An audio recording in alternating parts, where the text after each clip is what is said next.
dipersembahkan oleh Akhir-akhir ini nama Erick Thohir semakin santer disebut-sebut sebagai calon kuat wakil presiden mendampingi calon presiden di 2024 nanti. Seiring dengan itu, seperti biasa akan muncul isu-isu miring, isu-isu yang menyudutkan Erick Thohir berkaitan dengan posisinya sebagai Menteri BUMN. Untuk itu, hari ini kita mengklarifikasi kepada Erick Thohir tentang apa saja yang diperbincangkan di masyarakat yang menyangkut nama Erick Thohir. Pak Erick, terima kasih sudah hadir di acara Kick and Double Check. Jadi nanti saya akan mengklarifikasi lumayan banyak berita-berita miring tentang Anda, dan itu biasanya akan terjadi pada mereka yang namanya disebut-sebut sebagai apakah itu calon presiden atau wakil presiden. Nah, konteksnya akan itu dan juga nanti akan saya tanyakan berkaitan dengan kepemimpinan Anda di PSSI. Karena banyak juga pertanyaan apakah Anda sudah menemukan mafia pengatur skor di sepak bola Indonesia. Tapi sebelum itu, kita simak dulu tayangan berikut ini.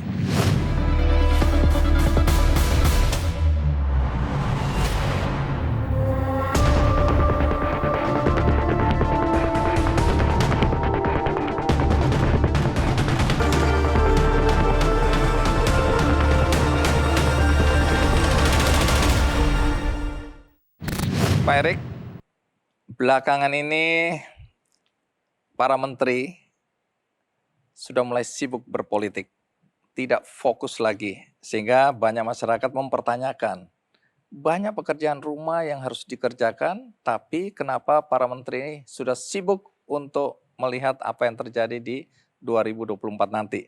Nama Anda, karena disebut-sebut sebagai calon kuat wakil presiden, saya belum tahu siapa pasangan presidennya, juga dipertanyakan. Anda disebut-sebut sudah mulai tidak fokus lagi menjalankan pekerjaan sebagai Menteri BUMN. Sampai di sini?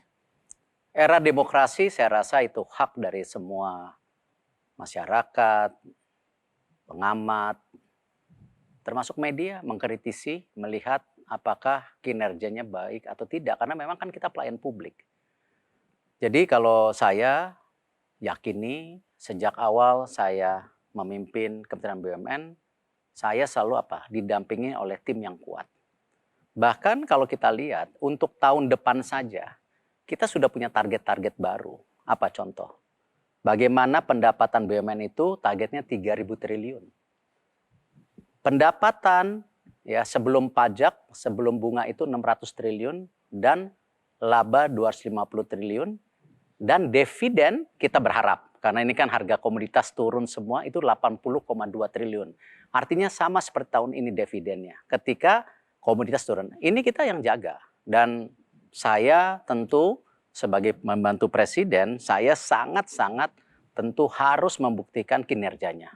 Dan ini saya rasa kita bisa buktikan, beberapa tahun ini kita sudah melakukan hal yang baik, tidak sempurna, tetapi kita paling tidak ada pembuktian dengan fakta-fakta, dengan data-data yang ada.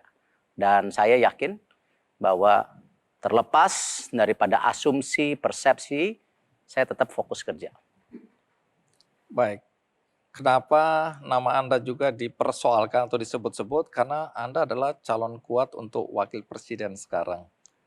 Apakah ini mengganggu konsentrasi Anda sebagai Menteri BUMN? Saya rasa tidak, karena gini, kalau kita justru terganggu dengan hal-hal itu, ini justru yang akan kita autofokus. Saya membuktikan sampai hari ini saya fokus kerja, walaupun ada tambahan tugas, nanti kita bicara mungkin.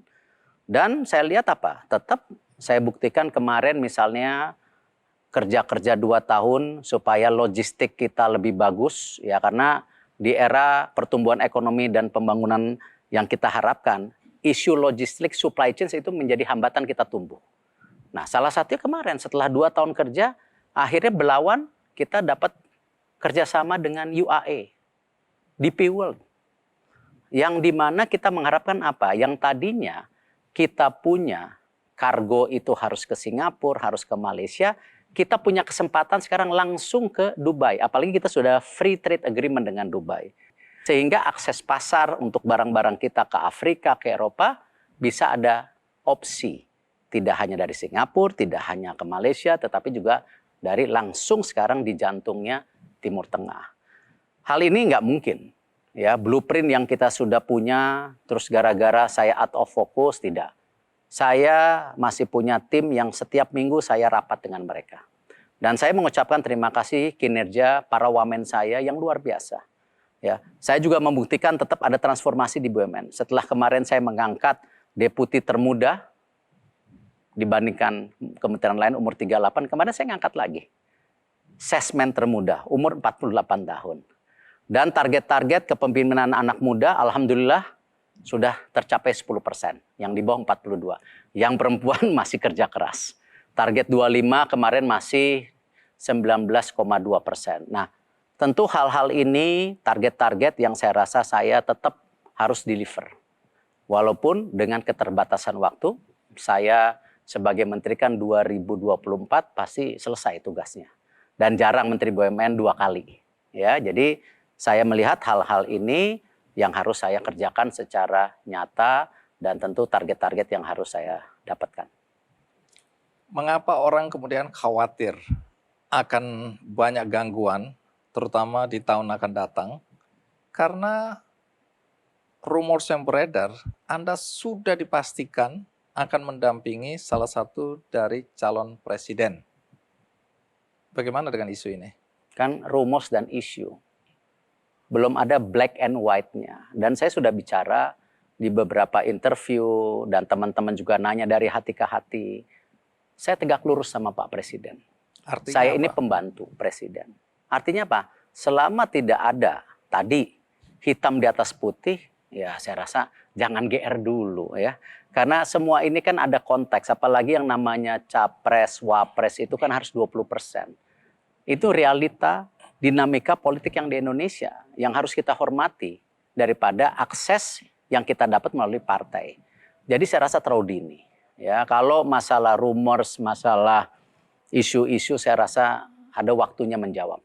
Tapi tidak pada saat ini. Kita nggak ada black and white-nya. Silahkan aja cek di mana-mana. Baik. Lepas dari Anda mengatakan belum ada kepastian, tidak ada hitam di atas putih, tidak ada orang yang menyatakan secara terbuka, maka Anda tidak mau ambil pusing. Tetapi ada salah seorang anggota DPR yang selama ini bersuara lantang dan suaranya didengar, mengatakan ada indikasi kuat bahwa Anda memang akan ikut dalam kontestasi. Sehingga dia secara terbuka mengatakan sebaiknya Erick Thohir mundur. Karena sudah jelas dia akan ikut dalam kontestasi. Karena akan ada konflik kepentingan. Ya, saya hormati pendapatnya, era demokrasi. Tetapi kan selama ada aturan yang mengikat, kita tidak menyalahi aturan itu. Seperti kemarin ada Undang-Undang nomor 7 tahun 2017 sudah ada. Kalau memang nanti harus cuti. Nah hari ini belum ada black and white-nya. Cuti buat siapa? Cuti buat ketua PSSI? Kan belum waktunya. Nah ini yang saya rasa lebih baik kita lihat apa yang di depan mata kita. Jangan terlalu jauh. Ya, dan saya harap juga dengan waktu yang masih kita punyai, transformasi BUMN, ya, apalagi kita 1-2 bulan ini akan meluncurkan blueprint 2024-2034 ini yang sangat penting. Blueprint apa ini? BUMN, karena ini konsolidasi kan belum selesai. Dari 108 ke 41 kita punya cita-cita apa? 30 ke depan. Supaya BUMN menjadi benteng ekonomi nasional sebagai korporasi yang sehat tetapi juga sebagai agent of change, yaitu perubahan. Kita sudah selesai kemarin bagaimana Omnibus Law versi BUMN. 45 peraturan menteri sekarang tinggal 3. Nah, hal ini kita sudah lakukan terobosan ini.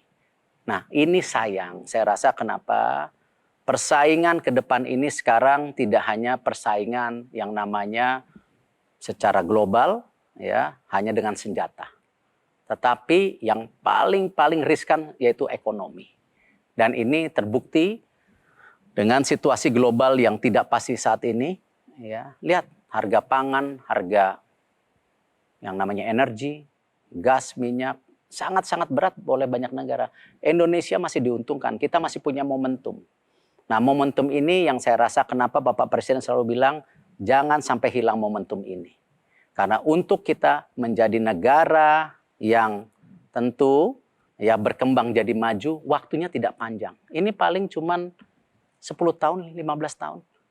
Dan kita tidak mau terpuruk seperti Amerika Latin di ketika tahun 60, tahun 70-an sudah jadi negara berkembang, tetapi tahun 90-an dia tidak ambil kesempatan itu ketika penduduknya makin tua. Dan pertumbuhan ekonomi melambat sehingga terjadi yang namanya middle trap income. Nah, ini yang saya rasa kita nggak mau sama-sama. Karena apa? 55% penduduk kita yang 35, 15 tahun lagi tetap tua. Momentum itu yang saya rasa saya harus pertanggungjawabkan kenapa BUMN ini harus punya momentum yang tepat, tentu dengan kepemimpinan yang kita miliki saat ini Pak Jokowi. Kalaupun itu penugasan presiden, Anda memanfaatkannya sebagai kendaraan politik untuk menuju ke 2024.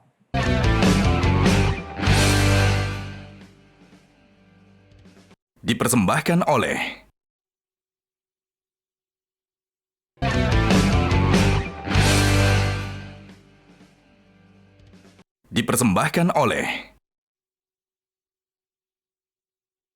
Mengapa Anda begitu membanggakan memangkas peraturan menjadi 3 peraturan ini? Apa dampaknya? Bisa lebih cepat dan tadi aturannya lebih jelas. Bisa kasih contoh? Contoh, yang namanya penugasan. Dahulu itu antara yang ditugaskan itu bisa langsung kepada BUMN. Sekarang tidak bisa. Menteri yang menugaskan harus duduk sama Menteri Keuangan dan saya. Sehingga apa? Penugasan ini transparan. Apakah ini penugasan yang akan memakan keuangan korporasi jangka panjang atau memang secara korporasi visible? Ini bicara soal PNM. Macam-macam. Tidak hanya PMN, ini kan penugasan. Ya, penugasan itu tidak hanya pembangunan infrastruktur. Penugasan itu ada juga penugasan di segi kesehatan. Kemarin vaksin itu penugasan. Ya, jangan sampai kita beli vaksin, mohon maaf, bukan hitung-hitungan bisnis, tidak diganti. Nggak kuat pasti cash flow-nya Bio Farma. Nah, ini hal-hal ini yang saya rasa sekarang sudah ada black and white-nya. Bahwa ketika ada menteri terkait, karena BUMN ini kan supporting untuk semua kementerian. Kita punya semua. Yang namanya airport, yang namanya rumah sakit, yang namanya Candi Borobudur, semua kita ada pelayanan semua. Nah, artinya sekarang kita benar-benar berhitung. Ketika itu terjadi penugasan, ini visible atau tidak. Kalau visible, ya itulah akhirnya PMN.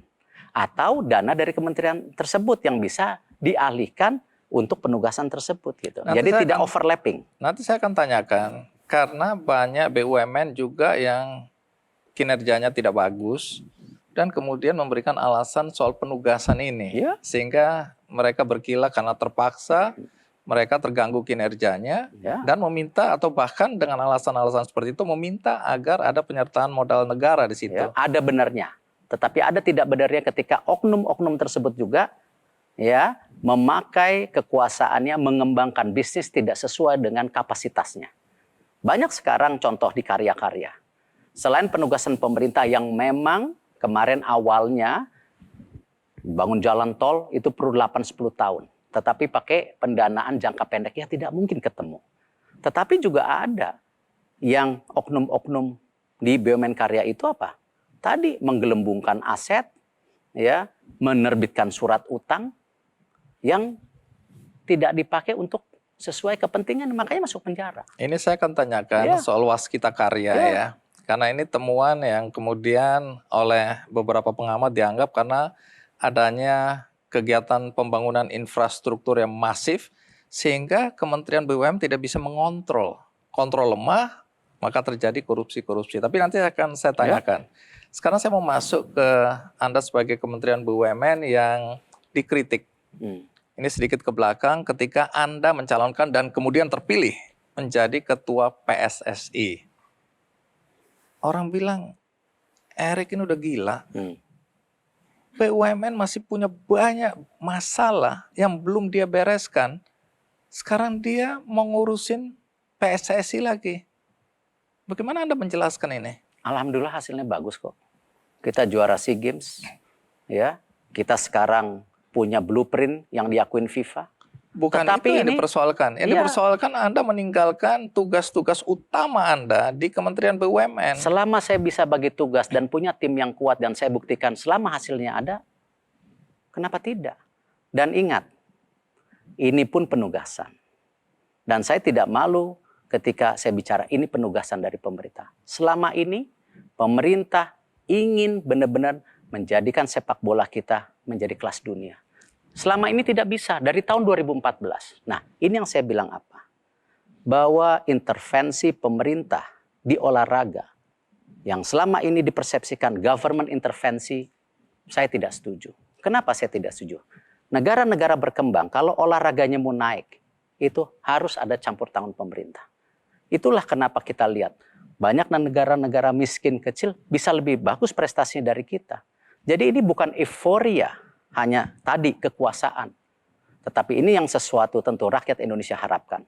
Dan saya rasa apa yang kita lakukan sampai hari ini, kita kerja keras siang malam untuk bisa deliver.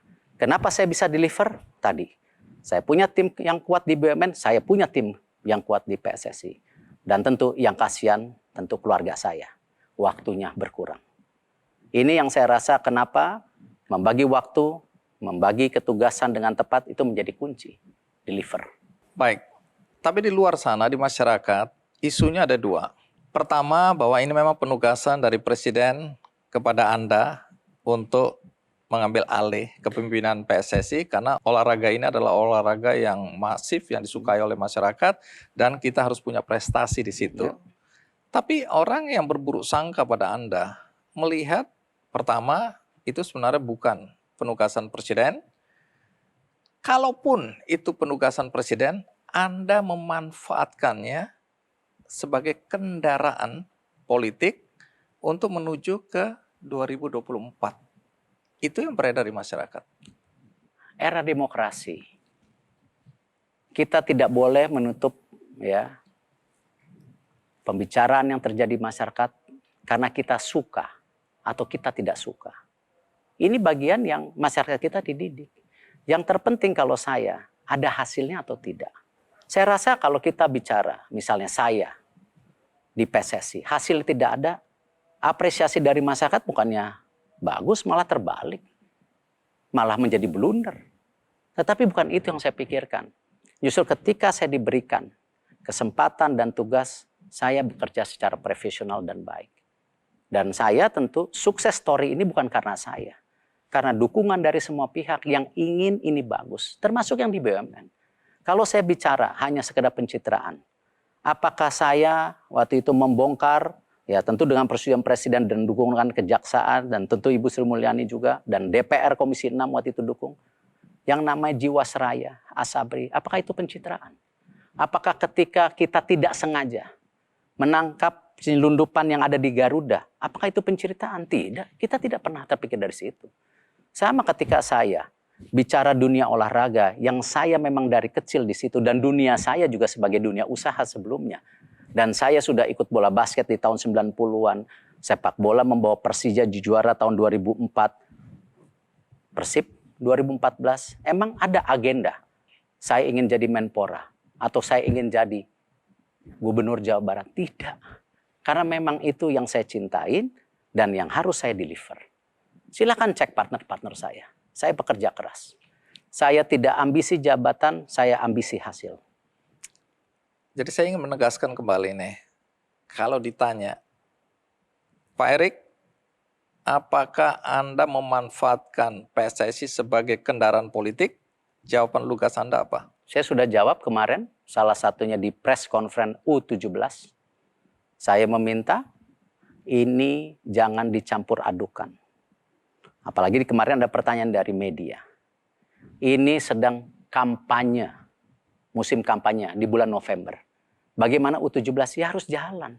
Kampanye jalan, U17 jalan, termasuk Liga 1. Kita sudah ada kesepakatan dengan pihak keamanan. Liga 1 pun harus jalan. Dan Liga 1 tidak ada politiknya. Ini punya klub-klub kok. Punya masyarakat, cuman penontonnya hanya bisa 50%. Karena situasi hari itu mungkin lebih panas. Tidak mungkin kita membangun sepak bola kita Yang sekarang bayangkan, Liga di Asia Tenggara kita nomor 6, mau jadi nomor 1. Kalau tidak ada kepastian jadwal. Di luar negeri, yang namanya kampanye-kampanye, Liga sepak bolanya jalan, tidak pernah berubah. Nah, sama. Ketika kita mendapatkan panggung dunia di rumah kita, U17, sayang sekali. Saya rasa kalau sampai dicampurin kepentingan yang hanya tentu sesaat, tetapi akan terekam bahwa kita sukses atau tidak. Saya rasa itu yang lebih penting. Bagaimana kita memposisikan. Itu yang saya makanya apresiasi dengan Bapak Presiden. Karena apa? Beliau selalu bicara juga pentingnya diplomasi olahraga. Saatnya kita bisa sama-sama membangun ya Indonesia yang lebih baik. Salah satunya melalui tentu apa? Olahraga. Ataupun tugasnya saya sebagai Menteri BUMN untuk memastikan BUMN lebih sehat walaupun tidak mungkin bersih 100% karena itu ada oknum-oknum. Artinya Anda hendak mengatakan kalau Pak Jokowi yang meminta agar Anda menjadi wakil presiden, siapapun presidennya, Anda bersedia.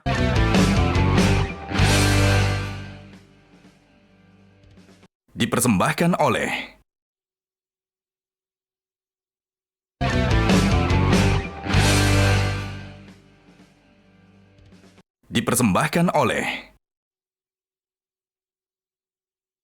Masih soal politik, karena nama Anda sekarang beredar di dalam konteks politik, apalagi menjelang 2024.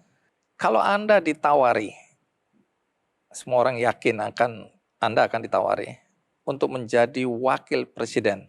Anda terima atau Anda tolak? Saya tegak lurus sama Bapak Jokowi. Artinya apa itu? Ikut beliau. Karena saya Ikut melihat beliau itu artinya? bahwa ketika ini sebuah kesempatan membangun negara ini lebih baik lagi. Dan beliau ada di situ, ini sebuah kesempatan. Tetapi bukan saya menawarkan diri atau jualan kemana-mana yang tidak terbaik. Tidak, saya sudah bilang waktu itu. Saya siap di dalam, saya siap di luar pemerintahan. Dan itu saya sudah buktikan bagaimana selama ini saya tidak di pemerintahan. Saya baru 3 tahun. Dan saya rasa apa yang diberikan kepada saya, itu sebuah kenikmatan yang luar biasa ketika kita bisa bantu banyak orang. Tetapi tidak cukup di situ. Ya, dan saya rasa kita sebagai manusia juga ada waktunya. Kapan harus berhenti, kapan harus lanjut. Kita belum tahu itu semua. Dan ini yang kita jaga sama-sama. Artinya Anda hendak mengatakan kalau Pak Jokowi yang meminta agar Anda menjadi wakil presiden, siapapun presidennya, Anda bersedia? Kalau ada dukungan partainya, kalau partainya cukup, kalau tidak cukup Ya, percuma juga. asumsinya semua udah beres. Belum tentu, dinamika akan terjadi. Belum tentu partai-partai mau sama saya. Belum tentu, semua ini masih dinamika. Karena itu saya sejak awal dan di banyak interview saya bilang saya fokus yang ada saja. Ya, dan ini masih lama, masih September, Oktober. Yang namanya dinamika politik bisa terjadi. Dan sayang, 2-3 bulan ke depan ini kita tidak pakai kesempatan juga apa? Perbaiki yang ada di depan mata kita. Kalau partai mendukung, semuanya mendukung.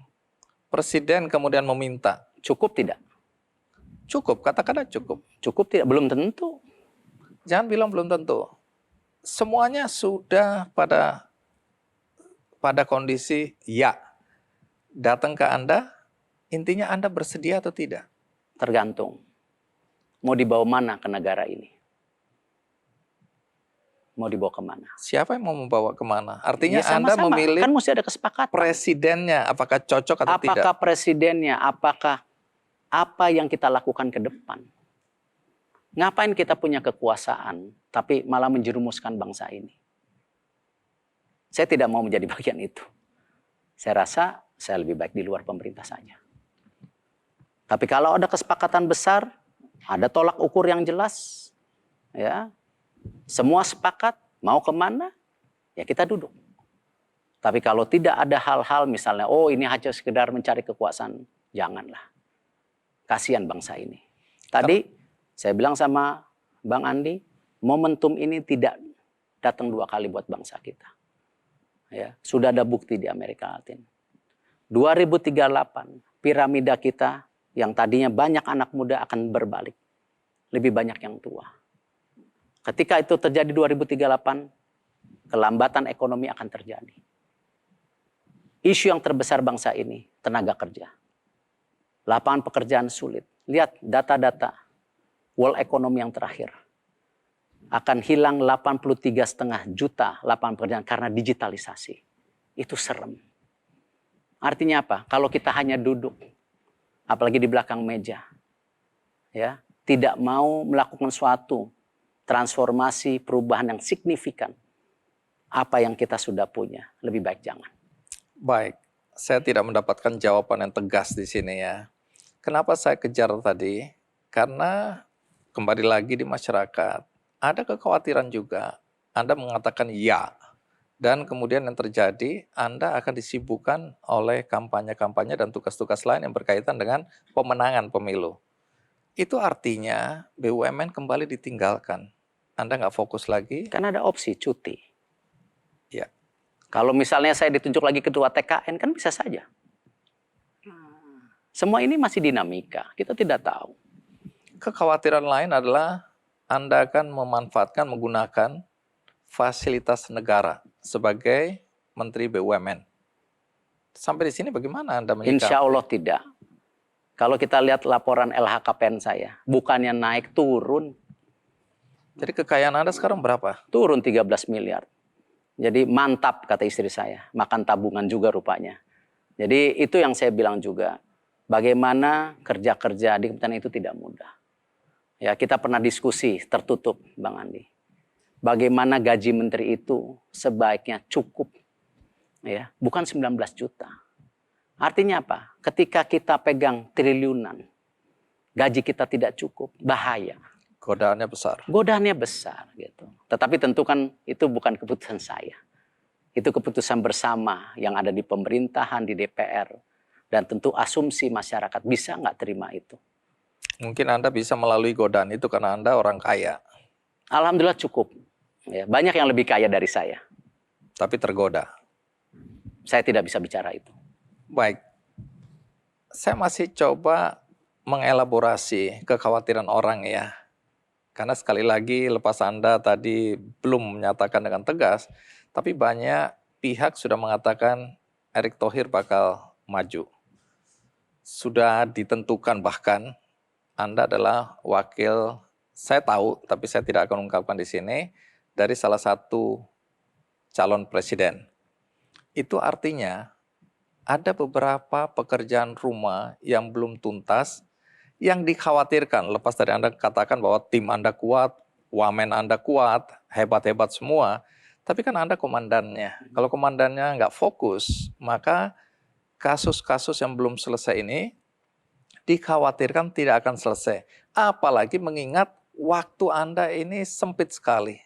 Tahun depan setelah selesai kabinet Presiden Jokowi, tugas Anda juga selesai. Ya. Nah, dalam konteks itu, misalnya Anda tadi menyebutkan Jiwasraya. Saya ingin tahu, karena banyak orang bilang, belum ada rasa keadilan bagi para nasabah pemegang polis yang dirugikan. Uangnya belum kembali semua. Karena pengambil alihan itu baru sebagian, masih ada sekitar 7,4 triliun yang belum dibayarkan kepada nasabah. Walaupun sudah dialihkan oleh IFG ya, IFG Live. Bagaimana Anda menjelaskan tanggung jawab Anda yang mungkin akan Anda tinggalkan tapi belum selesai. Dan mereka itu banyak yang menderita hidupnya hancur gara-gara Jiwasraya. Bismillah tuntas. Kapan? Kita bisa lihat Ibu Sri Mulyani sudah memberikan anggaran yang memang akan diberikan pada awal 2024. Sebagian lagi kan ada yang disita daripada koruptor. Cuma itu 3,1 triliun. Iya, itu masih berupa barang. Iya. Yang sebenarnya sudah Aset. ada di Kemenkyu. Nah, itu perlu proses menjadi cash. Insya Allah selesai. Saya tidak mau juga meninggalkan sesuatu apa yang saya sudah kerjakan tidak selesai. Ya, ini tanggung jawab moral. Asabri sudah selesai. Garuda sudah selesai. Jiwasraya akan selesai, percaya. Ini kan ada kesepakatan BPK, DPR, bahwa itu harus tuntas 2023. Tapi IFG Live kan bilang nggak mungkin selesai tahun 2003, tapi 2024. Jadi yang benar yang mana? Yang benar yang disampaikan IFG. Karena pendanaannya belum bisa turun karena proses APBNP tidak ada. Nah, itu memang birokrasi yang ada di Indonesia. Itu yang harus ke depan terus diperbaiki. Itulah kenapa saya melihat Omnibus Law yang ada di BUMN tidak lain untuk melenturkan apa? Birokrasi yang ada. Dan itulah kenapa saya juga mendorong RUU BUMN yang masih digodok. Salah satunya kenapa? Bagaimana ketika tentu korporasi ini sehat. Direksi, pegawai, komisaris dapat bonus dan tantim. Tetapi gaji di Kementerian BUMN itu masih 4,5 sampai 5 juta. Ini tidak mungkin terjadi kalau apa? Tidak ada persamaan.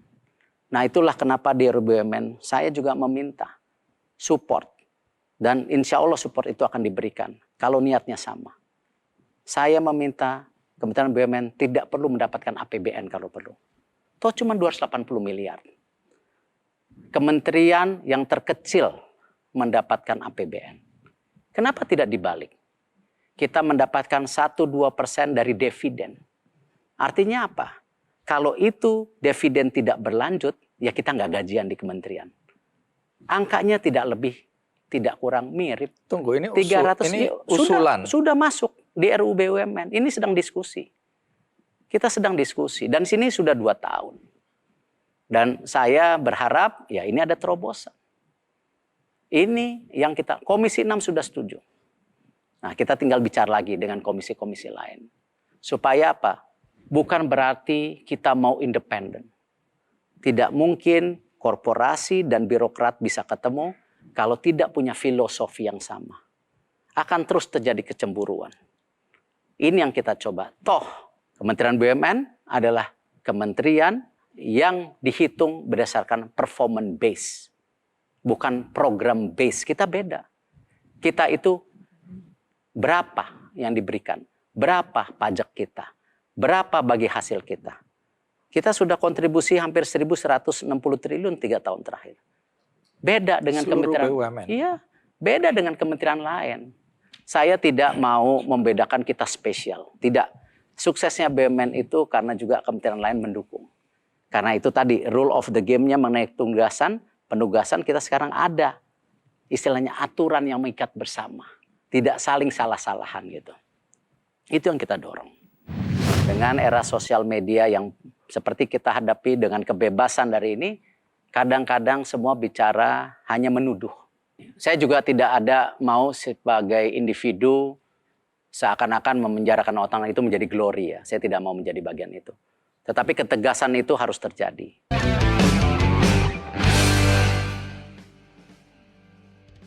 Dipersembahkan oleh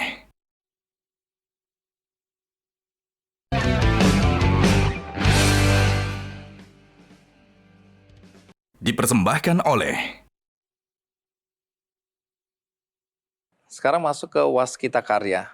Karena ini PR Anda juga. Anda nggak boleh tinggalkan begitu saja. Nah, Waskita Karya ini juga dianggap sebagai kelalaian dari Kementerian BUMN dalam pengawasan. Karena apa? Karena masifnya pembangunan infrastruktur sehingga span of control-nya itu tidak terjaga dengan baik oleh Kementerian BUMN. Karena BUMN ini kemudian mencari-cari celah untuk bisa bermain-main. Apalagi ada yang bilang terlalu tinggi tekanan kepada BUMN untuk infrastruktur ini ya. Sehingga kemudian mereka mencari jalan untuk bisa performance-nya bagus. Sampai di sini? Tidak setuju.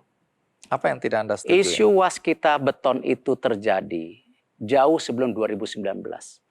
Ketika Waskita Beton menerbitkan surat hutang, nilainya berapa triliun itu dikorupsi. Dipalsukan. Dikorupsi. Bukan zaman sekarang. Dan saya tidak bermaksud menyalahkan siapa-siapa. Tetap itu tugasnya kami membenahkan. Tanpa melempar problem ini ke orang lain. Kita lakukan apa? Proposal dari awal 2020, saya bersama Pak Tiko membuat apa? Strategi besar penyelamatan BUMN Karya. Kita waktu itu hire konsultan juga, Boston Consulting Group. Di mana dari 7 BUMN ini harus semua digabungkan dan diberi modal yang kuat. Ya, jadi ada langkah-langkahnya, ada 4 waktu itu langkahnya. 1 digabungkan. Kedua, restrukturisasi keuangan yang ada di perbankan. Yang ketiga, tadi membedakan mana penugasan yang memang bisa korporasi dan harus disuntik. Yang keempat juga apa? Bagaimana aset-asetnya dimanfaatkan untuk bisa dijadikan pengelolaan yang baik. Salah satunya investasi INA di Waskita ataupun di Wika. Kita lakukan itu. Nah, tetapi tentu restrukturisasi itu perlu waktu, perlu sabar. Kalau kita ingat Garuda, siapa yang tahu Garuda restrukturisasi sukses? Tidak ada yang tahu. Karena itu kita waktu itu menyiapkan salah satunya perusahaan Pelita, kalau ingat. Pelita meluncurkan beberapa penerbangan. Kenapa? Kalau sampai Garuda bangkrut, industri penerbangan kita akan dimonopoli. Saya tidak berarti tidak suka dengan private sector, ya, karena era daripada ekonomi kita ini kan terbuka. Ada private sector swasta, ada BUMN, dan ada investasi dari luar negeri. Dan terbukti hari ini salah satu, ya, bagaimana harga tiket mahal ketika tadi jumlah penerbangan kurang. Garuda selamat, harga tiket masih mahal. Kebayang tidak kalau kebalik? Garudanya kolaps, pemerintah hanya punya 20 pesawat di Pelita. Seperti apa? Nah, ini yang saya rasa konteksnya dalam pembenahan BUMN itu jangan dilihat sepotong-potong. Saya bisa buktikan bagaimana sekarang hutang BUMN itu kurang lebih 1.612 triliun. Tetapi berapa modal BUMN? 3.200 triliun. Jauh lebih sehat. Toh ini artinya hutang lancar. Ada hutang yang macet, tapi nilainya tidak ribuan triliun. Ya, rasio hutang dengan modal sekarang 34%. Kalau saya sebagai pengusaha, mestinya modalnya 30%, pinjamannya 70%. BUMN hari ini pinjamannya 34%, modalnya jauh lebih besar.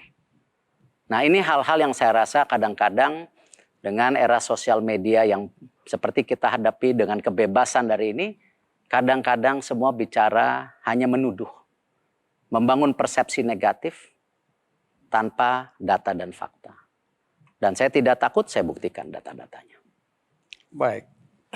Kerugian Waskita Karya yang diketahui publik itu 2,5 triliun. Ya. Tapi dari pihak kejaksaan bilang nanti dalam proses mungkin Itu ada Waskita temuan. Beton, Iya. yang surat hutang itu. Iya. Iya. Kejaksaan bilang ada kemungkinan lebih besar dari itu.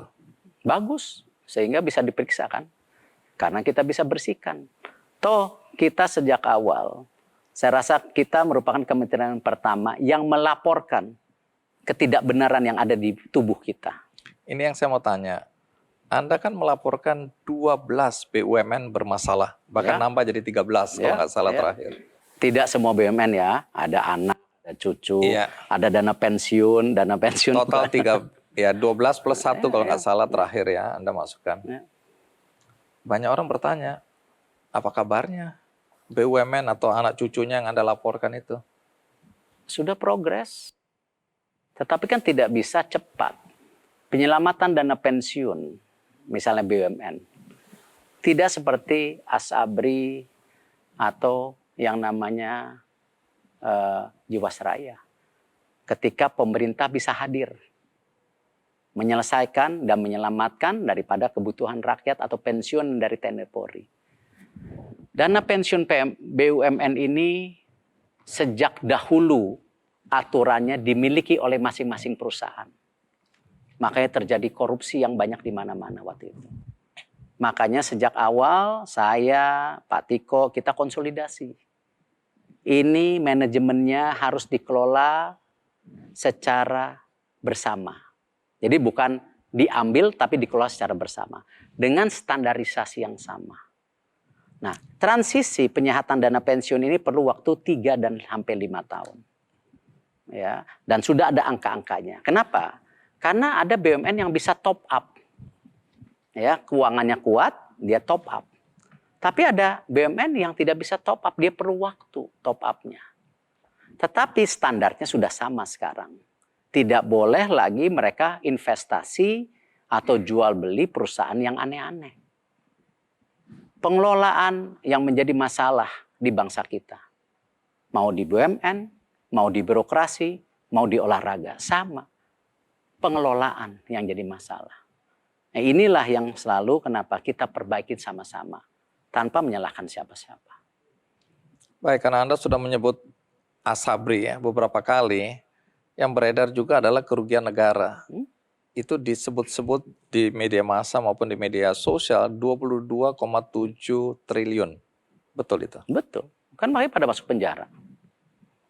Dan gini, saya juga tidak ada mau sebagai individu seakan-akan memenjarakan orang itu menjadi glory ya. Saya tidak mau menjadi bagian itu.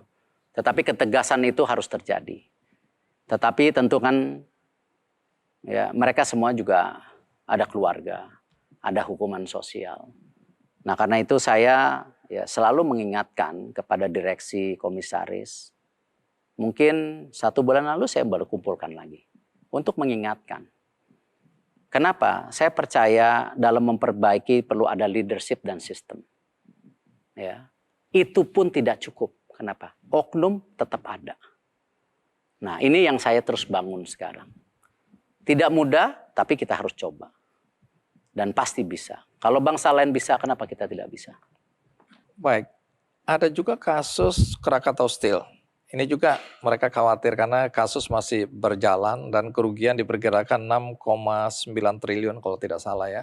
Apakah Anda merasa Anda akan mampu menyelesaikan kasus demi kasus seperti ini sebelum Anda, tanda kutip, kalau jadi diminta untuk jadi wakil presiden?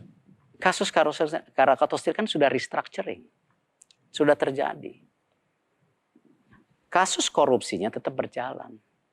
Karena itu sejak awal kita bekerja sama dengan kejaksaan tidak lain, bukan sekedar menangkap. Tetapi itu bagian koreksi prosedural SOP yang harus diikuti di kemudian hari. Sama seperti Garuda.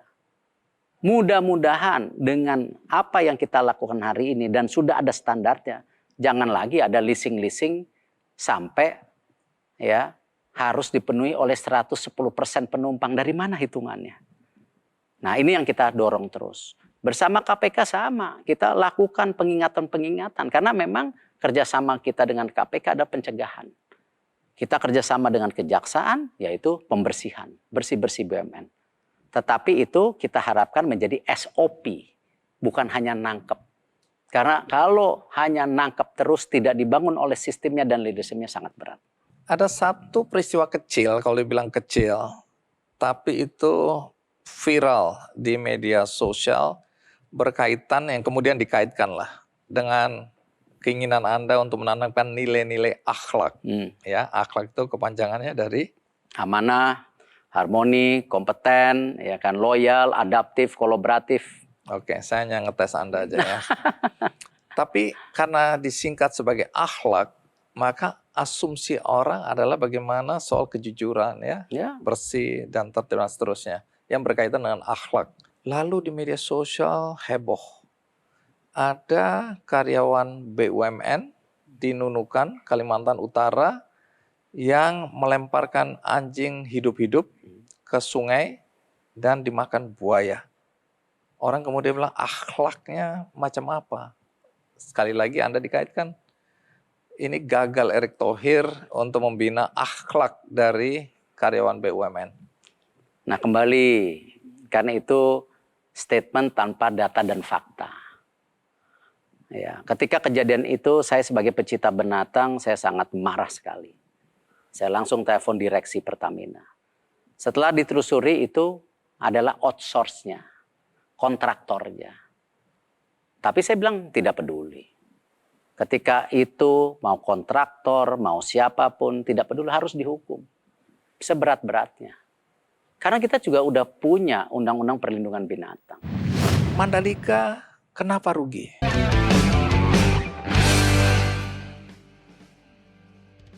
Dipersembahkan oleh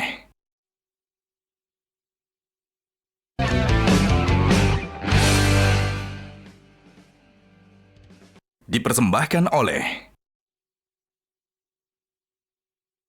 Pak Erik, belakangan Anda dan juga Pak Jokowi nih, jadi bulan-bulanan di media sosial berkaitan dengan terungkapnya kerugian sirkuit Mandalika, pengelolaannya. Katanya terlilit utang sampai 4,6 triliun. Kenapa ini menjadi perbincangan? Karena di tahun politik ini ada soal Formula E yang dikuyo-kuyo juga, mengalami kerugian, korupsi, dan lain-lain. Sekarang orang-orang yang bersimpati pada Formula E menyerang Mandalika. Buktinya sama, lebih parah.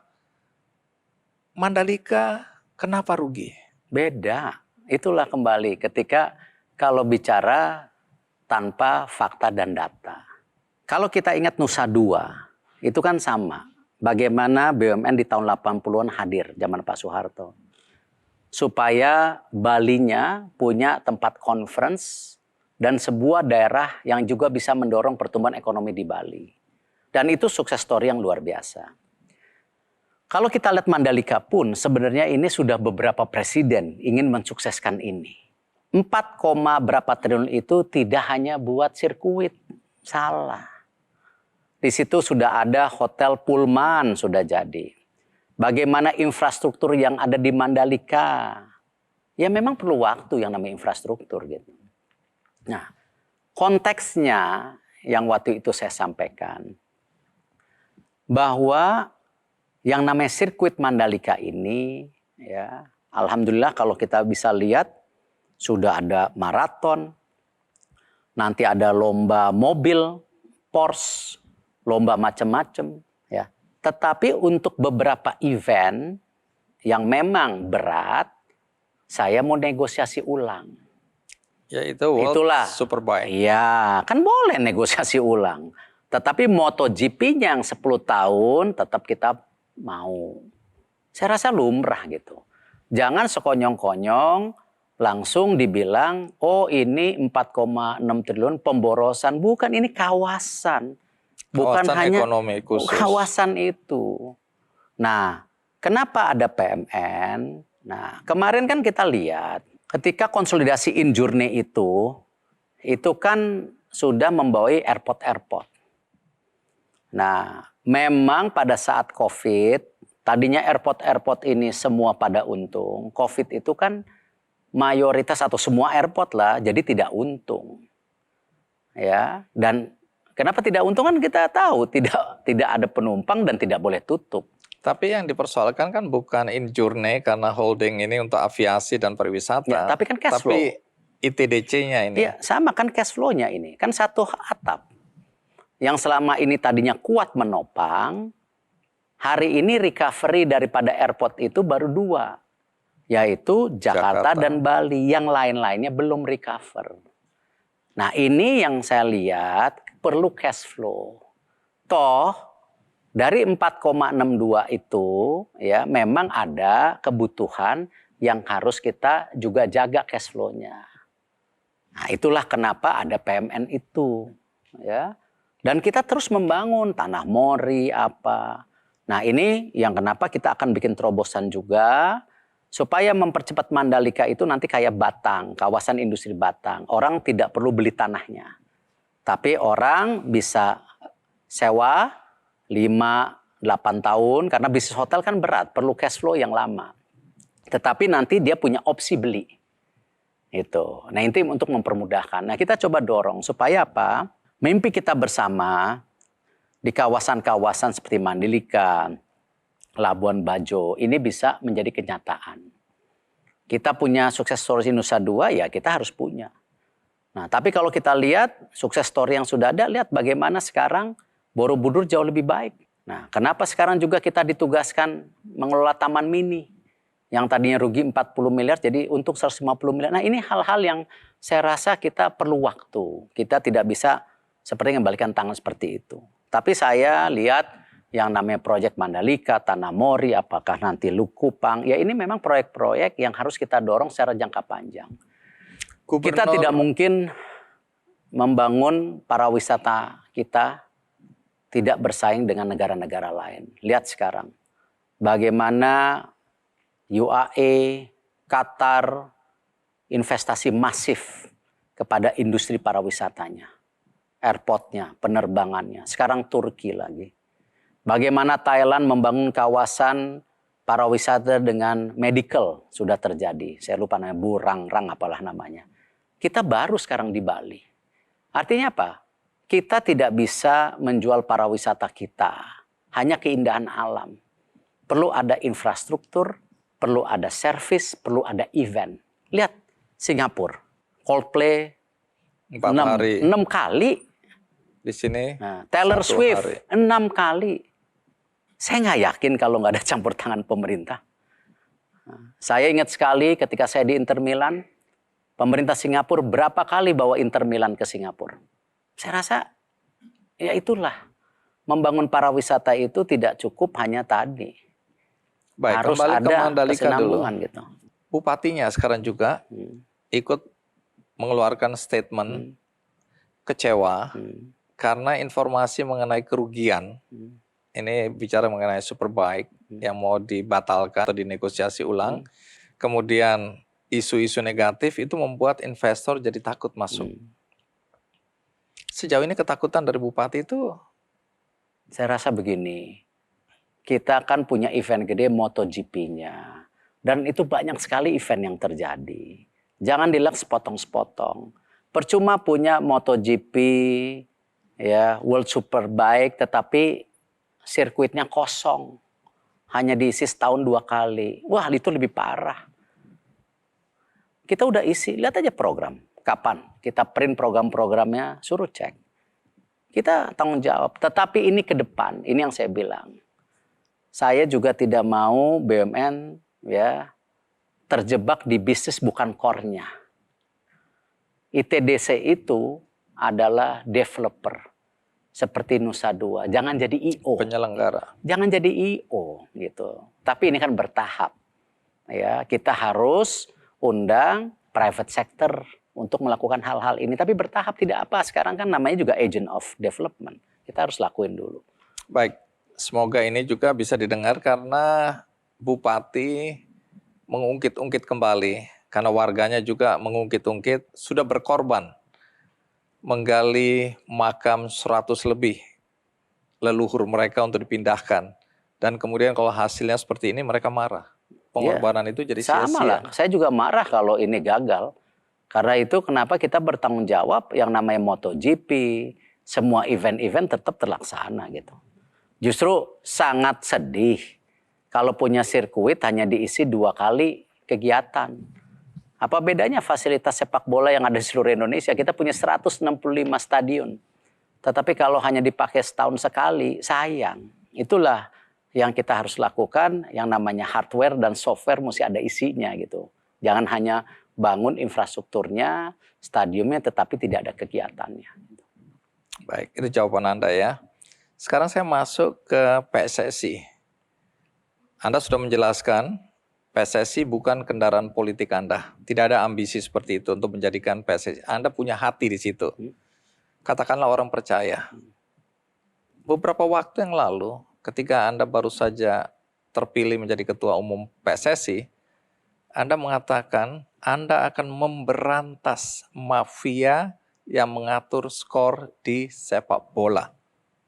Apa kabarnya itu? Dalam memberantas mafia sepak bola kan perlu fakta dan data. Insya Allah ada kejutan. Kan perlu bertahap. Kita nggak bisa lah nuduh-nuduh orang tanpa ada hukum atau tanpa landasan. Dan alhamdulillah FIFA membantu. Karena FIFA menurunkan tim secara serius. Erick Thohir menjadi penumpang gelap di acara itu yang memanfaatkan acara Sahabat NU sebagai upaya untuk menarik simpati kaum Nadliyin sebagai calon pemilih Anda.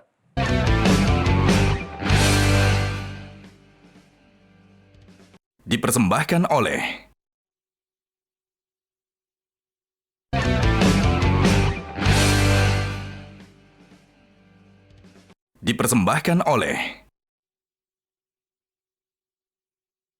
Semua orang tahu bahwa mafia sepak bola itu backingnya kuat sekali. Kalau kita kaitkan dengan judi online apalagi. Sehingga di situ kumpul orang-orang kuat. Orang meragukan kemampuan Anda. Karena kalau kita bicara bahwa dia pejabat yang cukup punya power, kalau dia tentara, dia polisi, pangkatnya udah pasti jenderal, ya. Sehingga Erick Thohir akan kalah melawan mafia. Saya selalu percaya kalau kita mau bangun sepak bola kita, ya harus dimulai dari lapangan. Ya, saya tidak bisa menutup mata ada permainan di luar lapangan, tapi kalau masuk ke lapangan itu yang merusak. Dan itu sampai kapanpun kita berdosa dengan olahraga sepak bola ini. Nah karena itu saya berani mengambil keputusan, kalau ada yang terbukti kita hukum. Yang namanya wasit, pemain, pengurus, pemilik, seumur hidup di sepak bola. Dan itu berat. Kenapa? Lebih berat daripada hukuman badan. Kalau seumur hidup tidak boleh menjadi bagian dari kompetisi itu. Ya. Kalau hukuman badan 2-3 tahun dia kembali lagi. Kalau seumur hidup, berat. Dan ini sudah komitmen bersama seluruh keputusan PSSI yang baru.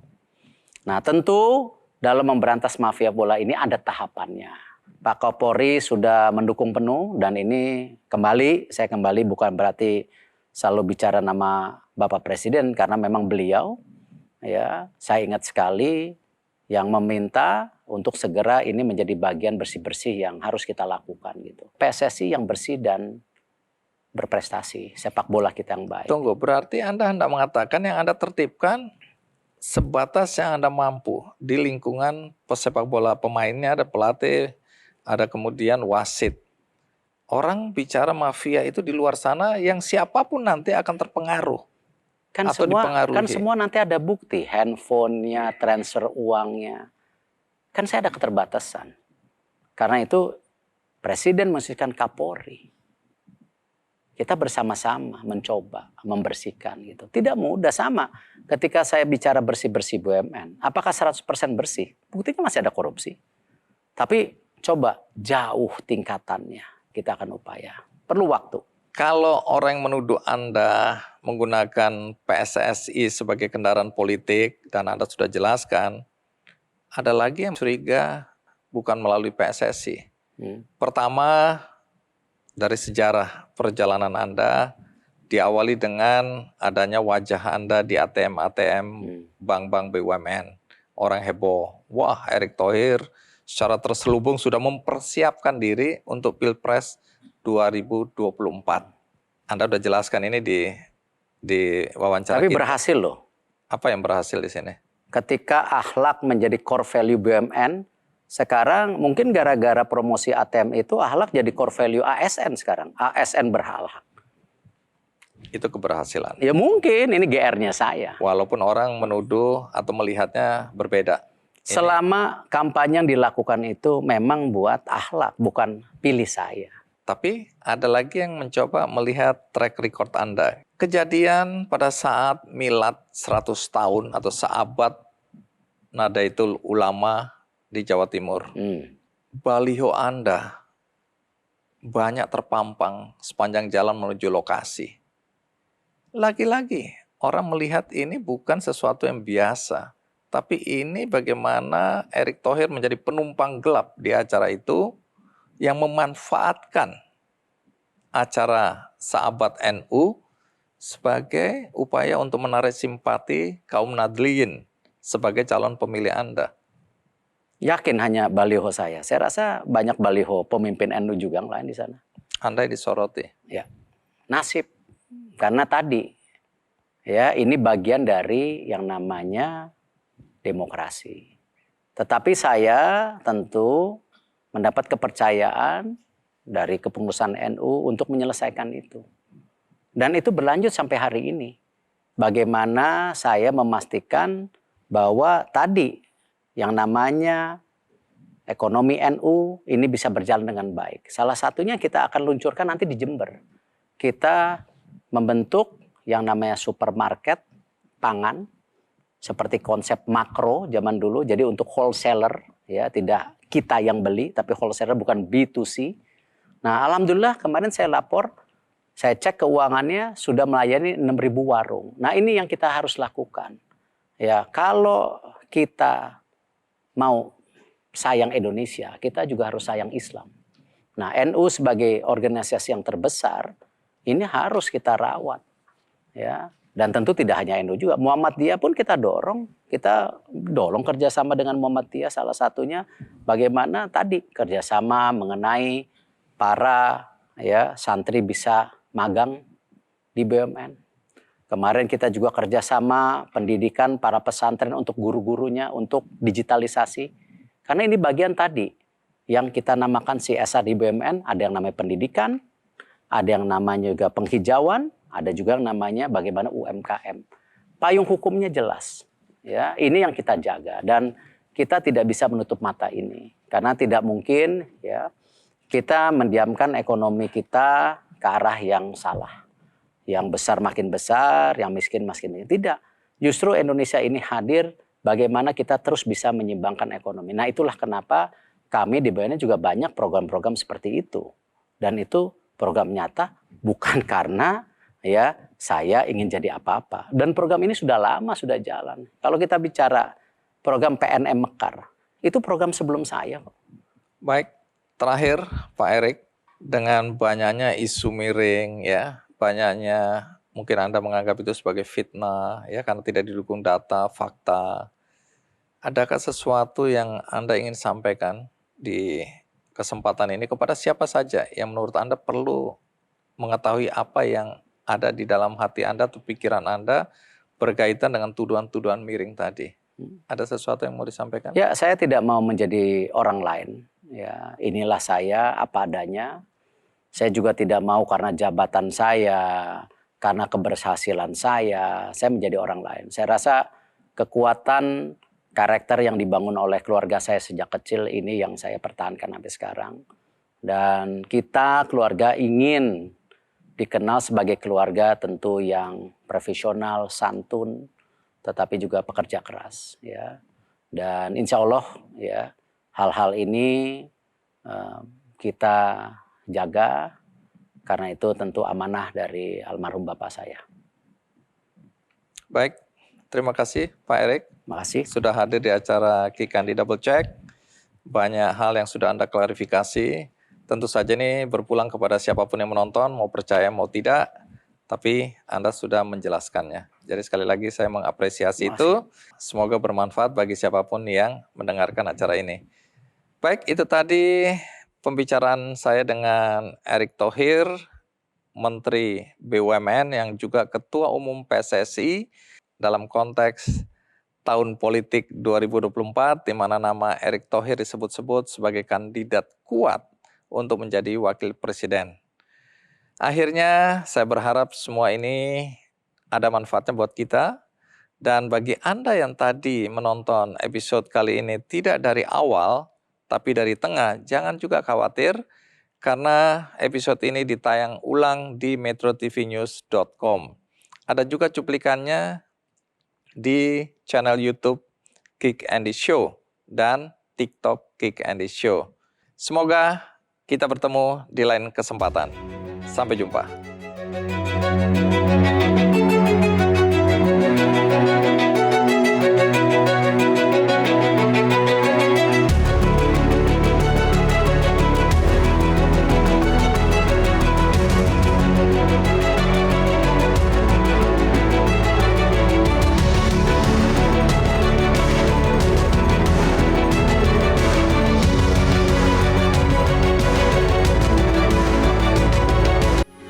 Metro TV.